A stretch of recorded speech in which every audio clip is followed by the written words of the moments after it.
The much-anticipated talks between U.S. President Joe Biden and Chinese President Xi Jinping have concluded.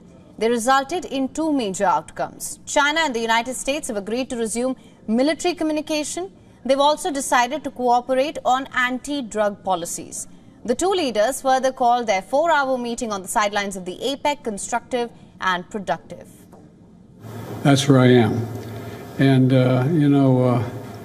we're in a competitive relationship, China and the United States. But my responsibility is to make this rational and manageable, so it doesn't result in conflict. That's what I'm all about. That's what this is about. China is ready to the United States. The fundamental principles that we follow in handling China-US relations are of mutual respect, peaceful coexistence, and a win-win cooperation. Well, let's start with the first major development, and that was the resumption of military consumption. It's huge in the United States-China ties. Both leaders have agreed to keep the lines of communication in this regard open, talking to each other during times of crises. Beijing had suspended communications after former U.S. House Speaker Nancy Pelosi visited Taiwan last year.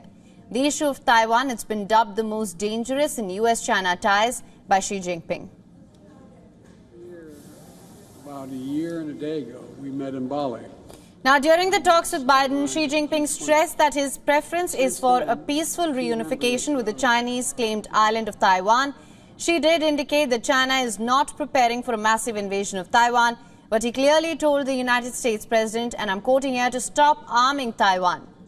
Biden underlined the importance of peace and stability in the Taiwan Strait, but he reiterated that the United States, it maintains one China policy under which it does not recognize Taiwan as a separate state from the mainland China.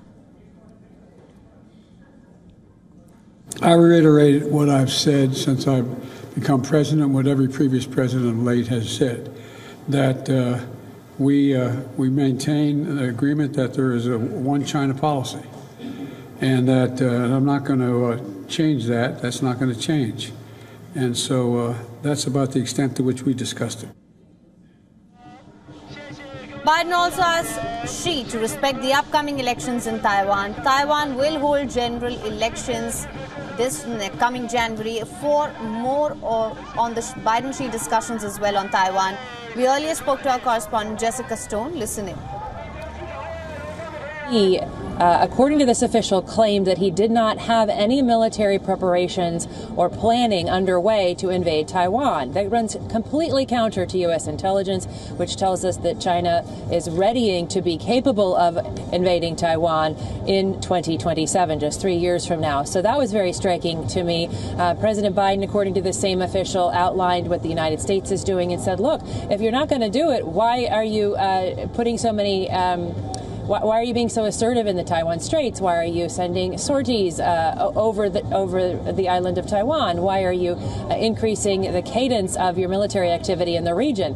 If you would stop that, you would probably calm tensions in the region who have an expectation that you're going to invade Taiwan. So that was an interesting exchange, according to this official. And of course, as always, President Biden in public and in private has to acknowledge that the White House is still maintaining the one China policy. Of course, both China and the United States interpret that differently, and that's usually where the dissonance comes on that issue. So that was of great interest to me as well, that President Xi would say that the military is not planning to invade Taiwan. Moving on to the second major outcome, and this is the agreement on fentanyl. The powerful narcotic, it's fueled a drug crisis in the United States. China has now agreed to curb its production massively.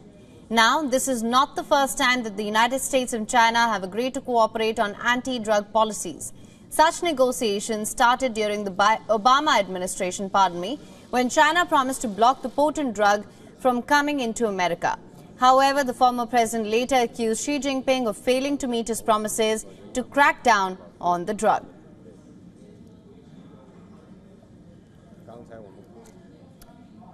Now, to discuss the key outcomes of this meeting, we're now being joined live by veteran journalist Mr. Terrell Yu Jones from California. He is currently teaching International Journalism at Claremont McKenna College. Sir, thank you so much for joining us on the show. I'm happy to be here. Thank you.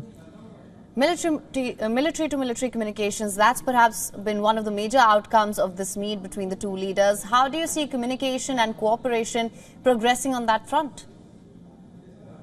Well, it's quite crucial between two superpowers.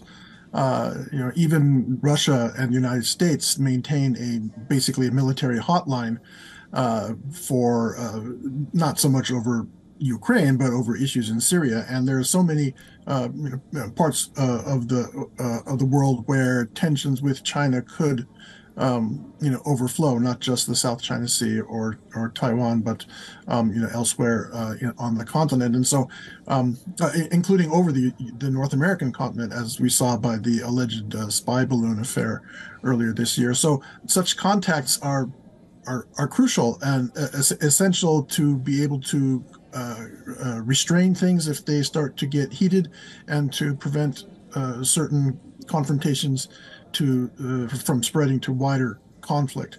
And so it seems only natural that such communications should be reestablished.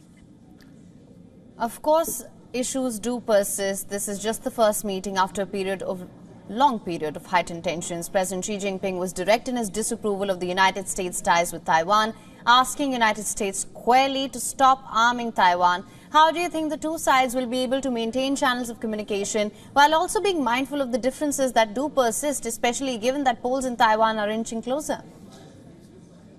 Yeah, I think the United States would just prefer that the situation regarding Taiwan stay the way it is now, maintain the status quo, and put off discussion of a reunification of China indefinitely, reunification between Taiwan and China. It's a tough quandary because, as you noted, Xi Jinping has declared that he wants to reunite Taiwan with the greater China, mainland China, by 2027, only 4 years from now. And so, that if, whoever the next U.S. president is, that's going to happen on during that administration. And so it's a question that whoever is the president in the United States is going to have to think very carefully about. Are we going to continue to sell these modern arms to Taiwan, which the U.S. is kind of bound to by Taiwan Relations Act and other just past diplomatic history, or is the U.S. going to try to negotiate some compromise between China and Taiwan? I mean, it's hard to imagine how the United States might carry that out, but Taiwan is going to be the main and probably increasing thorn in the relationship over the coming years. All right, so clearly a lot of kinks to be ironed out still. Now, the other major outcome of this meet was the agreement on fentanyl, the powerful narcotic that has triggered the rampant drug crisis in the United States. China has agreed to curb its production sharply. What's your take on the apparent progress that the two sides seem to have made during these talks? Well, it is definitely progress. I mean, this is one of the main domestic social issues and tragedies in the United States, the deaths of largely young people because of fentanyl, either taking it deliberately or accidentally because it's mixed in with other drugs. And it's almost out of control. What can the United States do? Much of it is coming in through Mexico, but the ingredients are largely coming from China. So if that can actually be stopped, and if China is willing and carries through on agreement to try to bring an end to that kind of export, that's huge. I mean, that's really enormous news for the United States and regarding the serious drug problem that we have here. Whether China actually follows through or is able to follow through, we'll have to see over the coming years. But it's certainly encouraging to have had a dialogue about that. All right, Mr. Jones, thank you so much for joining us on WION with all your insights on this. You're welcome. WION is now available in your country. Download the app now. Get all the news on the move.